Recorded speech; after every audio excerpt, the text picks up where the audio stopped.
Thanks for introducing me, Kojo, and good afternoon, everyone. Really sorry that I couldn't be there with you now live. I'm currently in Tanzania and traveling around. I did have a feeling that I would be in a spot where I didn't have access to internet, so I decided to record this in the morning from my hotel room to make sure I could still engage in this very important topic. And please bear with me and I apologize again for not being there with you live. My name is Kalena Anyaka. I'm a photographer based in London, but I do a lot of work in Africa as well, hence currently in Tanzania right now. And so I just wanted to kind of talk about a project that I've worked on recently called Looking Back, and kind of speak on the topics of surviving and thriving and how this project encapsulates that for me, as well as giving you a bit of glimpse into the process behind making it. And yeah, hopefully, if you have any questions or anything, feel free to link up, email, send me a message after. I'd be happy to follow up with those. So I'm just going to share the work with you now while I talk on the themes. Okay. Great, hopefully you can all see this. So this is a photo series called Looking Back. It's a series of portraits depicting Nigerian, or let me say Igbo culture over 100 years, in particular through the forms of fashion and hair, starting from 1910 all the way to 2010. It's not in order intentionally, but that is essentially we took every 10 years and looked for popular fashion references or wherever we could find photos of people in the time and recreated those and took portraits from the back. And I think for starters, when we talk about surviving, in particular in the diaspora, if you look from the very early images, in particular the ones where there's no tops, and you go all the way to the images of the model with a cap, kind of similar to me. There's an element of surviving there that is very important and I think very key to thriving as an African in this diaspora, because you need to know that you've come from somewhere great and somewhere with a great long culture and history that has evolved and advanced over time, and that doesn't die, that hasn't gone away because you are now living in the diaspora. Me as an Igbo person, my culture has survived through centuries and is still here and is adapting, and for me that's very key to remember as someone in the diaspora, because when you live in diaspora, in particular for me in England, in London, you look around and you see the systems in place and the people in power, and it's not very representative of you. So it's very hard, and just in the environment in general, where you see the portrayal of Black people in the media, and we go through we have a lot of issues with racism still that need to be addressed, and having to go through these things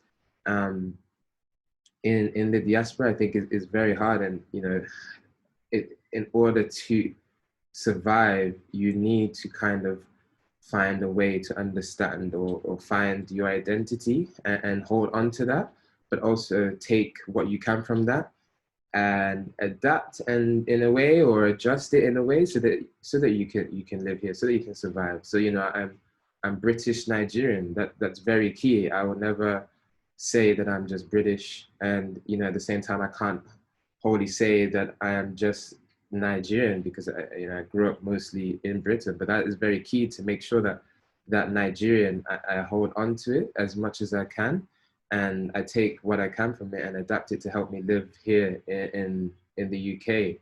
And I think when you look over time and you understand how cultures have developed, and almost as an offshoot of the environment that you live in, and people passing down knowledge over centuries, and customs and traditions that have helped the people thrive in the environment they're in.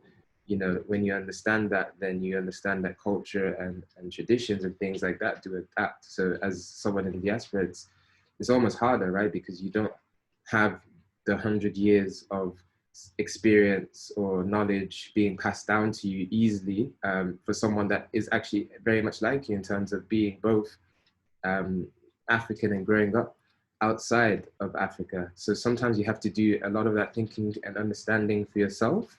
And I think that is what is, you know, for me, the testament to people in the diaspora and surviving. Just, you know, it's not easy, I think, to constantly go through identity crises and things like that. But it's a very much a reality for people in the diaspora, I feel like. And, you know, we continue to grow, we continue to learn, we continue to understand ourselves and our history. And yeah, we survive. And then from that, I think we continue to thrive. And I think they're very much connected in the sense that, for me, and looking at this body of work, my ability to thrive in my environment now is, you know, looking back and understanding that, you know, I've not come from yesterday. There's a part of me that has centuries and centuries worth of history, and you know, some of that, unfortunately, from the educational system is lost here in terms of my history as an African, my history as a Nigerian, my history as a Black man, my history as an Igbo man. Those things are not easily fed to me compared to the history of Britain. And I think we are now in an era and in a period of thriving, because in particular for me, and through this body of work, I feel more at ease. I understand myself a lot more, because in order to go forward, I think you need to look back, and essentially looking back in this body of work. But I think looking back, and because it's kind of like history is the blueprint. There's so many patterns and things that you can see through history of people that have survived and gone through essentially almost everything that you've gone through. And they are in very much ways similar to you. They come from similar backgrounds, similar culture, similar community. So if you lose that blueprint, it's very hard to survive. But I think as diasporans, and particularly in the, you know, recent, in the last few years, there's really been a big push to look back home, to understand home a bit more. And for me, I've been very fortunate that I've been able to spend a lot of time back home, and that has kind of expedited and sped up my process of yearning and wanting to understand my history more. But I think it's a movement that continues to grow, and I think as it grows, we will see people able to thrive, because you have, you know, your understanding of Western culture, history, and all of that. But once you balance that off with understanding who you are as an African as well, and the history and where you've come from, and gaining that pride from that, knowing that you didn't come here yesterday on a boat and there was nothing before. You know, once you have that balance, then I think you're able to thrive, because you know yourself, and you know you've got all the patterns from yourself, not just the patterns from the environment that you're in, the patterns of you as a person, and your culture over hundreds of years. And so, yeah, that, to wrap that up, I think that's what I try to encapsulate. And talking about the theme of surviving and thriving, I think history plays a very, very, very, very, very, very, very, very big key to life, to succeeding in life. You need to look back in order to go forward. But the issue with people in the diaspora is that we are not easily fed the information or history that we would need. At least it has to be 50-50. I would even argue it should be more swayed towards, you know, your African history, because that is your DNA. But essentially, this is what this body of work is doing, is trying to get the viewer to think about their history. Do they know their history? Who owns their history? In particular, some of these images, I guess, to talk about the process, and to wrap up, the reason why I did this body of work is because as I was studying Igbo history and reading through a lot of books, all the way back from books that were authored in, you know, 1920s, looking through those books and looking through a lot of the images there, you know, you see very dull images of Black people, of Africans in particular, of Igbo people, you know, very lifeless, very, you know, just dull images, and they were kind of subjects of study, right? As opposed to capturing them in their full beauty, their full culture, and their full ways of life. And for me, as a visual person, as I was looking through these images, this is what I was retaining. And it wasn't great because when I read the text, there was a lot of information in there, but visually I was retaining these images of my ancestors just standing there, very dull profile images. And, you know, so that's what spurred me to do this project as a way of reclaiming, redocumenting, and revisualizing my history so that I can, you know, I can claim it and I can have ownership of it. It's not the anthropologist that went there to take images of Igbo people as a study. You know, it's more putting the ownership and the responsibility as well on me to look back and understand my history. And I hope this encourages other people as well, not just Igbo people, all cultures, to look back, especially those in diaspora, to look back, understand your culture, and not just the culture as is presented to you in the West, but also look further and find other ways. Speak to your parents, speak to your grandparents, your great-grandparents, if you're fortunate enough to have them, and understand your history so that you have that side of you, as well as all the history in the environment that you're living in. You put the two together, and I think we continue to survive and continue to thrive. I hope I haven't spoken too long, and I hope you guys were really able to understand what I was trying to portray and the themes that come out to me from this project.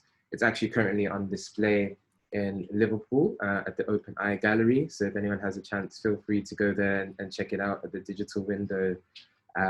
Feel free to also email me, connect with me on Instagram. That's the platform I use the most.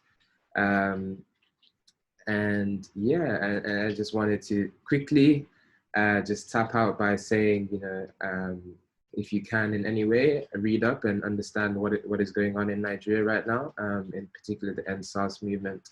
There's a lot going on there. I don't want to make this talk a political talk, but you know, as a diasporan and any diasporans that are here, we also have a responsibility to make sure things are good back home. So if I encourage everyone who hasn't already to look into it and find ways to support if you can. But speaking from my experiences with police in Nigeria, in particular with my camera, you know, I've been stopped, harassed, and threatened many times. And so I think it's great, and it's something that I couldn't have not spoken on at this talk, but I don't mean to distract, and I hope you were able to follow up on that in your own time. And again, feel free to message me on that front as well.